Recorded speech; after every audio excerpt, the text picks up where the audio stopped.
আজকে আমি শুদ্ধ হয়ে আসছি এই জায়গায় তোমার সামনে, কিন্তু এই হিসেবে দেখতেছি তুমি বিয়ে করে ফেলছো। ওয়াও, আমি যা ভাবছিলাম আপনি তার সম্পূর্ণ বিপরীত।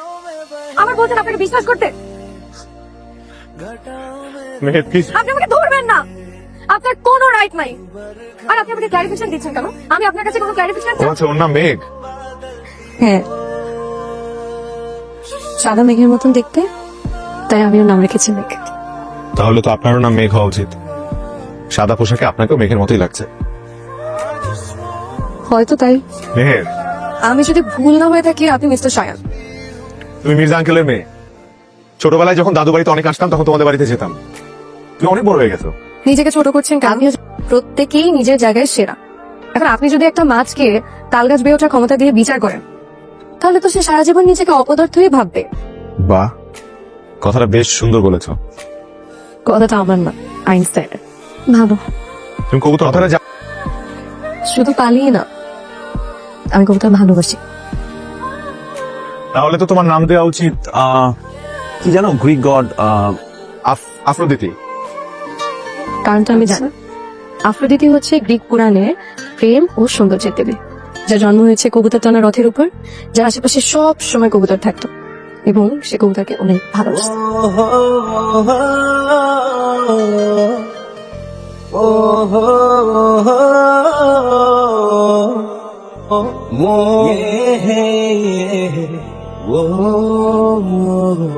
আরে মিস্টার সায়ান, কষ্ট করে উপরে আসলেন কেন? বাসায় গিয়ে বসতেন। যার জন্য আসলাম সেই যদি বাসায় না থাকে তাহলে বাসায় গিয়ে খিলাম, তাই সোজা ছাদে চলে আসলাম। তবে জানো, আমি এত কবুতর একসঙ্গে আগে কখনো দেখিনি। আরো ছিল, অনেকগুলো অসুখে মারা গেছে। Very sad. তবে আমার দাদার অনেক শখ ছিল কবুতর পালার। ছোটবেলা দাদার কোলে চড়ে কত কবুতরকে খাবার দিয়েছি, সেখান থেকেই আমার শখের শুরু। শখের জিনিস তো সবারই থাকে, কিন্তু কয়জন পারে সেটা আগলে রাখতে? জানি না কতটুকু পারি, কিন্তু চেষ্টা করি। এখানে বিভিন্ন জাতের কবুতর আছে, প্রত্যেক জাতের আবার আলাদা আলাদা বৈশিষ্ট্য। আর আসলে চিঠি আদান প্রদানে এই রেসার, এদের নাম হচ্ছে রেসার, এদেরকে ব্যবহার করা হতো। তুমি এই হোয়াটসঅ্যাপ আলহামদুলিল্লাহ ভালো। কি ব্যাপার, এমনি সময় তো অনেক পটর পটর করেন, এখন চুপচাপ কেন? হ্যাঁ, ওই এলাকা কাউকে চিনি না তো আনইজি লাগছে। এলাকার কাউকে চিনেন না তো কি হয়েছে? আমাকে তো চিনেন, নাকি আমার সাথে কথা বলতে আনইজি লাগছে?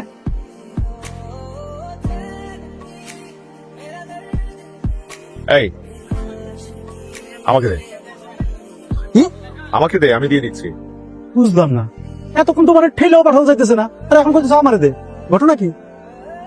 আরে এতক্ষণ মুড ছিল না, এখন মুড আসছে, দে। এতক্ষণ মেহের ছিল না, এখন মেহের আসছে।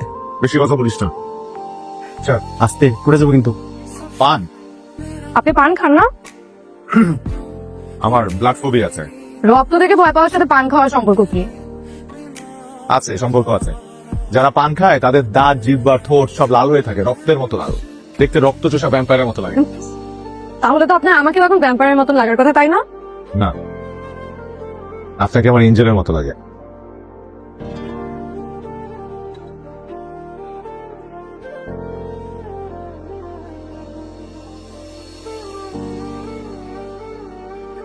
এত কবুতরের মাঝে তোমার প্রিয় জুটিকে দিয়ে দিচ্ছ কেন? কারণ কাউকে কিছু উপহার দিলে সেরাটাই দিতে হয়, আর উপহার হিসেবে সেরা হচ্ছে প্রিয় কোনো বস্তু। তো এই জুটি কি আমার জন্য গিফট নাকি আমার পে করতে হবে? সবকিছুকে অর্থ দিয়ে মূল্যায়ন করা যায়? কিছু কিছু জিনিস আছে প্রাইসলেস। তো তোমার কেন মনে হলো যে আমি এই উপহারের যোগ্য? আমি তো তোমার কেউ না। জানি না, এত কথার তো উত্তর দিতে পারবো না। আমার মনে হয়েছে যে আপনি এদের ঠিকঠাক ভাবে যত্ন নিতে পারবেন, তাই দিচ্ছি। আমি যদি আর ওদের অবহেলা এদের- করি তুমি বুঝবে কি করে? আমি ঠিকই বুঝতে পারবো, ওরা হচ্ছে আমার সন্তানের মতো। ওদের যদি কষ্ট হয় আমি ঠিকই বুঝতে পারবো। আরেকটা কথা, ওদেরকে কখনো আলাদা রাখবেন না। ওরা জোড়া কবুতর, একজন আরেকজনকে ছাড়া থাকতে পারে না। Realization হলো, প্রেমের নেশা পৃথিবীর অন্য সকল নেশার চাইতেও ভয়ঙ্কর। প্রেমের নেশা পৃথিবীর অন্য সকল নেশাকে সাইড করে দেয় আর হিট করে এখানে গিয়ে। আমার মন বলছিল আপনি কল দিবেন। তো তুমি মনে মনে আমার ফোন কল এক্সপেক্ট করছিলে? আপনি আমার নাম্বার নিয়েছেন, আপনি কল দিবেন, তাতে আমার মন চাক বা না চাক, এটাই তো স্বাভাবিক না? What do you mean? Bro! Brother! এক প্যাকেট সানবিন দেন। সিগারেট নাই জানে, এসব দামি সিগারেট এলাকা চলে না। কোনটা চলে সেটা দেন। আরে সিগারেট অনেক ভিতরে, আমার সিগারেট আনা দেবো না। আরে সিগারেট ভিতরে কইছি না, বুঝো না কথা, যাও দেবো না। ওই ওই টক টু হিম। দুইটা সিগারেট দেন চাচা প্লিজ, চারটার দাম দেবো চাচা। আরে দূর লাগা, উঠতে মাতাল মোটা লাগছে, কথা কানে যায় না। দোকান বন্ধ বন্ধ আসবে না। এই এই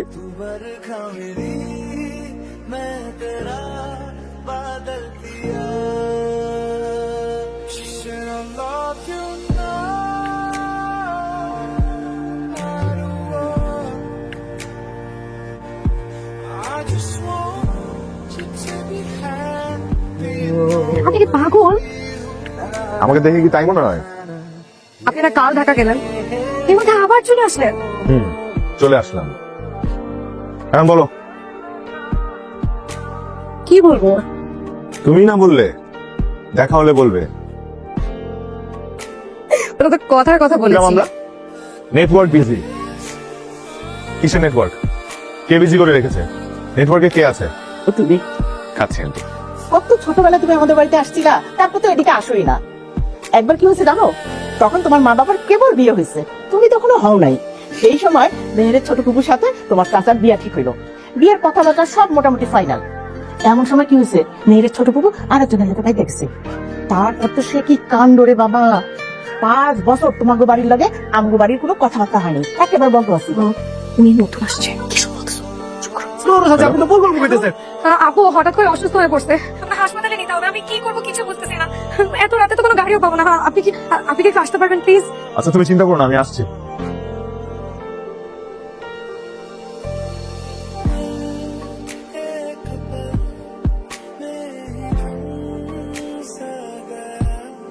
এই প্রথম বাবার ভালোবাসার তীব্রতা আমি এতটা প্রবলভাবে অনুভব করেছি। বাবাদের ভালোবাসা হয়তো এমনই, বাড়ি থেকে বোঝা যায় না, কিন্তু ভেতরে ভেতরে খুব তীব্র। কথাটা সব ভালোবাসার ক্ষেত্রেই প্রযোজ্য। ভালোবাসা হচ্ছে বয়সের মতো, চাইলেও একটু লুকানো যায়। সেদিন আমি তোমার এই কথার মর্ম বুঝতে পারিনি,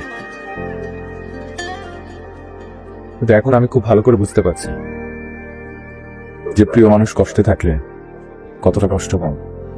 তার মানে আপনি বলতে চাচ্ছেন আমি একটা প্রিয়? শুধু প্রিয় না, প্রিয়ের চাইতেও বেশি কিছু।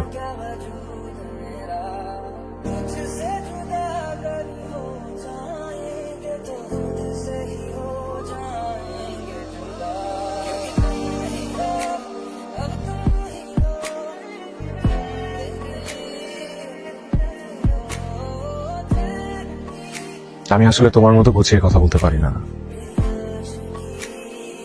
আমি জানি না তোমাকে ঠিকঠাক মতো বোঝাতে পারবো কিনা, কিন্তু আমি এটা জানি যে তোমার সাথে পরিচয়ের আগে এবং পরিচয়ের পরে আমার জীবন পুরোপুরি আলাদা। তোমার সাথে পরিচয়ের পর আমি নিজের মধ্যে এক অন্য সায়নকে আবিষ্কার করেছি। তোমার জন্য আমার মধ্যে এক অন্য ধরনের অনুভূতি কাজ করে, যে অনুভূতি আমি কোনো শব্দ দিয়ে ব্যাখ্যা করতে পারবো না। তবে হ্যাঁ, আমি এটাও বলছি না যে আমার জীবনে তুমি প্রথম মেয়ে নও, কিন্তু এটা আমি বলতে পারবো বুকে হাত দিয়ে যে তোমার জন্য আমি যেটা ফিল করি সেটা আমি অন্য কারোর জন্য কখনো ফিল করিনি। তোমাকে দেখলে আমার মনের ভেতরে একটা প্রশান্তি কাজ করে। তুমি আশপাশে থাকলে আমার চারিদিক বিশুদ্ধতায় ভরে যায়। টিপিক্যাল লাভারদের মতো তোমাকে বলবো না ভালোবাসি অথবা লাভ ইউ, কারণ আমি জানি তুমি অন্য সকল 8-10টা মেয়ের মতো নও। তোমাকে যদি ভালোবাসতে হয় তাহলে তোমার মতো করেই ভালোবাসতে হবে। তাই বলছি, আল্লাহকে করা আমার জীবনের শেষ দায়। পাশের জায়নামাজে আমি তোমাকে চাই।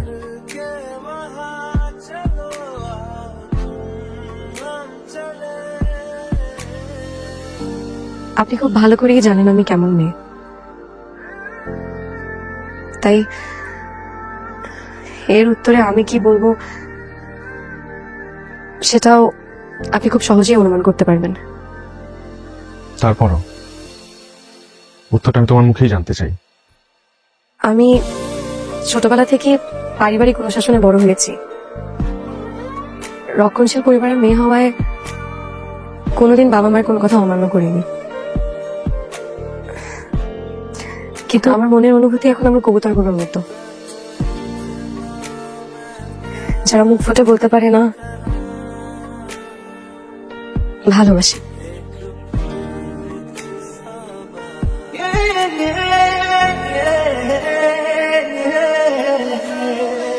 শান ভাই, সন্ধি দশের মতো আর কতক্ষণ বসে রইবা? তোমার মাছ তো ডাঙার মধ্যে গেছে না। সুন্দর করে টপ বানায় দিলেই কপ করে খাই হলে। এখন দাদার তাহলে বিয়ের কথাটা কয়ে দাও। চুপ, বুঝছি তুমি পারবা না, আমি বুঝতেছি। বিকালবেলা আমরা গ্রামটা ঘুরে দেখতে চাই। হ্যাঁ, ভালো কথা, খার পরে যাবি। না না, আমি কথা কই নাই। চাইনা কইছে আমি বিয়ে করবো, এটাই কইছি। হ্যাঁ হ্যাঁ,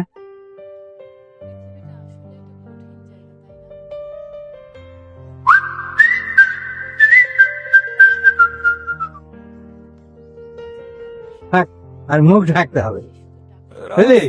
ওই যে যেদিন দুজনে মিলে পান খেয়ে টুকু টুকু কথা বলছিল না, আমি তো সেদিন থেকেই জানি রে। আমি ছেলে হিসেবে খুব ভালো, আমাদের পছন্দ হয়েছে। কি বলো মেয়ের মা? হ্যাঁ অবশ্যই, মেহেরের যখন সায়ান বাবাজির এত পছন্দ, ওর পছন্দই আমাদের পছন্দ। আলহামদুলিল্লাহ। কিন্তু যাকে নিয়ে কথা হচ্ছে তার মতামতটা জানা দরকার না? হ্যাঁ অবশ্যই। মেয়ের মা, তোমার মতামতটা বলো। আপনারা যেটা ভালো মনে করেন সেটাই। মাশাআল্লাহ মাশাআল্লাহ। তাহলে বিয়ের কথাবার্তা শুরু করি। হ্যাঁ, আমার ছোট ভাইটা আমার জন্য অপেক্ষা করার কি আছে? তোমরা তো কথা বলতে চালানি। এরপরে এখানে কেন? আরে ওইটা তারুকের চাচার নাতি, ওর সাথেই তো মেয়েদের বিয়ের কথা হচ্ছে। এই তোমরা মেয়ের সাথে নেশা করে আইসা আমার দোকানের সামনে আইছে, সিগারেট চাইছে, আমি সিগারেট দিই নাই, এই জন্য আমার দোকানের সামনে পেশাব করে দিতে। মুশকিল। মুখে যা আইছে অত তোমার গাড়ি গাড়ি করছে আমারে। ভাইজান, ও যত বড় বংশের পোলাই হোক আর যার নাতি হোক, আমার ভাতিজিরে এরকম একটা নেশা করবো না হাতে দিয়া, ওর জীবনটা কষ্ট করতে পারি না। তুমি এই দিয়া ভেঙে দাও। বলতে পারিনি। ক্ষমা? আমি তো নিজেকেই ক্ষমা করতে পারছি না যে আপনার মতন এডিক্টেড একটা ছেলের সাথে আমি এতদিন মিশছি, যে মুরব্বীদের সম্মান পর্যন্ত করতে জানে না। আমি যা ভাবছিলাম আপনি তার সম্পূর্ণ বিপরীত। আমার বলছেন আপনাকে বিশ্বাস করতে। মেহের প্লিজ। আপনি আমাকে ধরবেন না, আপনার কোনো রাইট নাই। আর আপনি আমাকে ক্লারিফিকেশন দিচ্ছেন কেন? আমি আপনার কাছে কোনো ক্লারিফিকেশন চাইছি? আপনার সাথে আমার কোনো সম্পর্ক নেই, আপনার সাথে আমার কোনো সম্পর্ক নেই। ঠিক আছে, আমি আর কখনো তোমার সামনে আসবো না, কিন্তু তুমি যদি আমাকে আর একটা সুযোগ দাও, মেহের আমি কথা দিচ্ছি, আমি সবকিছু ছেড়ে ছুড়ে আমি একদম শুদ্ধ হয়ে তোমার সামনে এসে দাঁড়াবো, তোমার পরিবারের সামনে এসে দাঁড়াবো। Just একটা সুযোগ দাও, just কয়েকটা দিন আমি আমি আমি নিজে ঠিক হবো, আমি ঠিক হয়ে। প্লিজ মেহের, মেহের আমি রিকোয়েস্ট করছি, মেহের মেহের। मैं बेजुबान सा तेरे हम कागज के दो टुकड़े थे, हवा के भरोसे जीते बिन। मैं बेजुबान सा तेरे बिन, तू बेपता सा मेरे How are you, Dan? बिन। हम कागज के दो I'm not fine. थे, हवा के भरोसे Thanks for asking. Look at me. All messed up in life. বাবার হাত ধরে একজন সন্তান হাঁটতে শিখে, জীবনে চলতে শিখে। তুমি আমাকে শেখাওনি বাবা, তুমি আমাকে শেখাওনি। তুমি আমাকে স্বাধীনতা দিয়েছো, যা ইচ্ছা তাই করেছি, কিন্তু এইভাবে তো একটা মানুষের মতো মানুষ হয় না। একজন তখনই মানুষের মতো মানুষ হতে পারে না। একজন আজকে আমার এই অবস্থা। ডোন্ট টাচ মি বাবা। কেন আমি তোমার চোখের সামনে নষ্ট হয়ে গেলাম বাবা? কেন আমি বাবা উঁচু করে দাঁড়াতে পারি না মানুষের সামনে? মানুষ আমাকে যে অপমান করবে কেন? কেন তুমি আমাকে গাজর করো নাই? কেন মানুষের মতো মানুষ বানাও নাই তুমি আমাকে? কেন? का दिल मगर जुदा सा हुआ तेरी परछाइयों से বাবা আই এম সরি, मेरा कमरा আই এম সরি বাবা। जाता है আমি আসলে ভালোবাসা অভাবে বাবা মানুষের রেখেছি বাবা। আমি তোমাকে অনেক ডিসরেসপেক্ট করে কথা বলছি, সরি বাবা, প্লিজ আমাকে মাফ করে দাও বাবা। না না না বাবা আমি সুস্থ হতে চাই বাবা, আমি এই জীবন আর চাই না, আমি ডান করতেছি না, আমি বেরাম বাবা, আমি আর নিতে পারতেছি না এগুলো। তুই সুস্থ হয়ে যা। আমি তুমি সুস্থ করে দাও বাবা, আমি শুদ্ধ করে দাও। তোকে সুস্থ করবো, তোর জন্য যা যা করা দরকার সব করবো। বাবা প্লিজ হেল্প মি বাবা। আচ্ছা, আমাদের রিহ্যাবের যে বিষয়গুলো এগুলো হচ্ছে টেকনিক্যালি হ্যান্ডেল করতে হবে, বুঝতে পারছো? এক্সকিউজ মি, পেশেন্টের সাথে ইয়েস, এটা কি রিহ্যাব সেন্টার? হ্যাঁ। এখানে ভর্তি হওয়ার প্রসিজিওর কি? পেশেন্টকে পেশেন্ট আপনার সামনে দাঁড়িয়ে আছে, আমি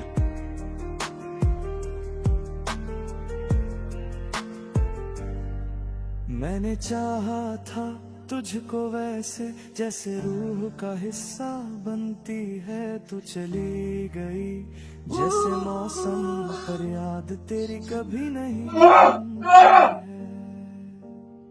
तू खुश रहना मैं ठीक हो जाऊंगा दर्द के साथ ही जीना सीख जाऊंगा तेरा होना ही काफी था कभी अब तेरा ना होना मैं लिख जाऊंगा मैं बेजुबां सा तेरे बिन तू बेपता सा मेरे बिन हम कागज के दो टुकड़े थे हवा के भरोसे जीते बिन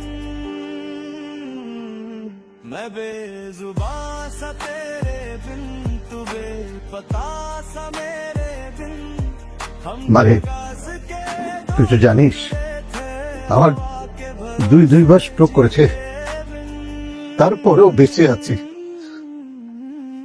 এরপরে কি হবে জানি না।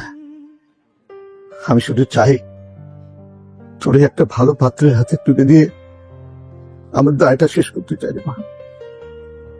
মারে, তুই তো আমার কাছে কিছুই চাসনি কোনোদিন, আমার কাছে হাজার হাজার শুকরিয়া। তোর মতো মেয়ে আমার ঘরটাকে একটু আলো করে দিয়েছে রে মা। আমি তোর কাছে এক সম্মতি চাই রে মা, কালকে তোকে দেখতে আসবি রে মা। सकी मैं रोक ना सका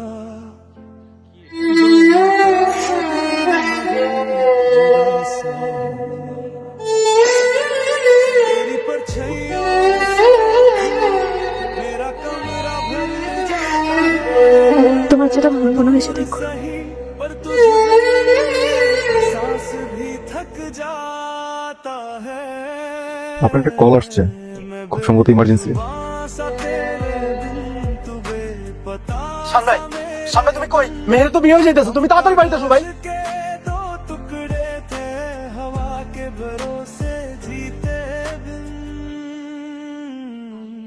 हम थे पर अब नहीं तू थी पर मेरी नहीं जो था मेहर! वो रह ना सका মেহের, এই কই যাচ্ছেন? মেহের, আপনি কে? মেহের সাথে বসুন। মেহের কোথায়? মেহের, এই চুপ করেন। চিল্লাচ্ছেন কেন? মেহের কই? মেহের কোথায়? মেহের কোথায়? মেহের কোথায়? মেহের কোথায়? এই, এই, থামো সবাই, থামো, থামো, থামো। मैंने चाहा था ওকে আসতে দাও। तुझसे जैसे रूह का हिस्सा আমার মেহেরের সাথে কথা আছে। है तो चली गई जैसे मौसम पर याद तेरी कभी नहीं धुमती है तू खुश रहना मैं ठीक हो जाऊंगा दर्द के साथ ही जीना सीख जाऊंगा तेरा होना ही काफी था कभी अब तेरा ना होना मैं लिख जाऊंगा मैं बेजुबां सा Wow. तेरे बिन तू बेपता सा मेरे বিয়ে করে ফেললা? हम कागज के दो পারলে বিয়ে করতে, কিন্তু তোমার সাথে পরিচয় হওয়ার পর থেকে, তোমাকে ভালোবাসার পর থেকে আমি প্রতিনিয়ত নিজেকে শুদ্ধ করার চেষ্টা করেছি। গত 4টা মাস আমি নিজের সাথে ফাইট করেছি, আমি রিহাবে নিজে গিয়ে ভর্তি হয়েছি। শুধুমাত্র তোমাকে ভালোবাসি বলে। আজকে আমি শুদ্ধ হয়ে আসছি এই জায়গায় তোমার সামনে, কিন্তু এসে আমি দেখতেছি তুমি বিয়ে করে ফেলছো। ওয়াও, ওসব বিয়ে তো করবাই। তুমি তো বলছো যে আমাদের কোনো সম্পর্ক ছিল না। তুমি তো আমাকে ভালোই বাসো নাই কখন।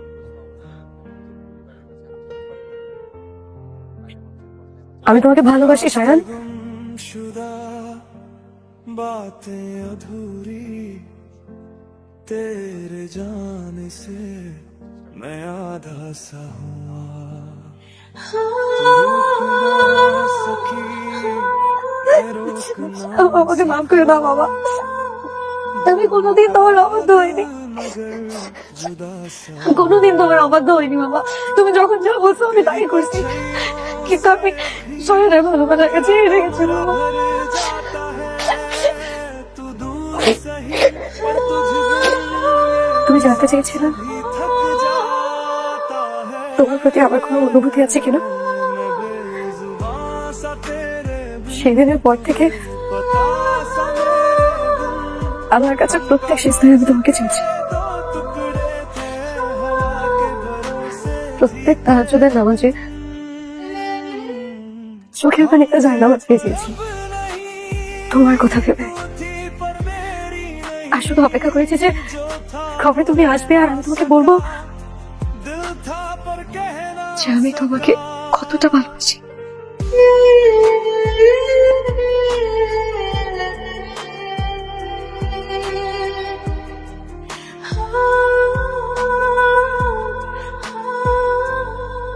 मैंने चाहा था तुझको वैसे जैसे रूह का हिस्सा बनती है तू चली गई जैसे मौसम पर याद तेरी कभी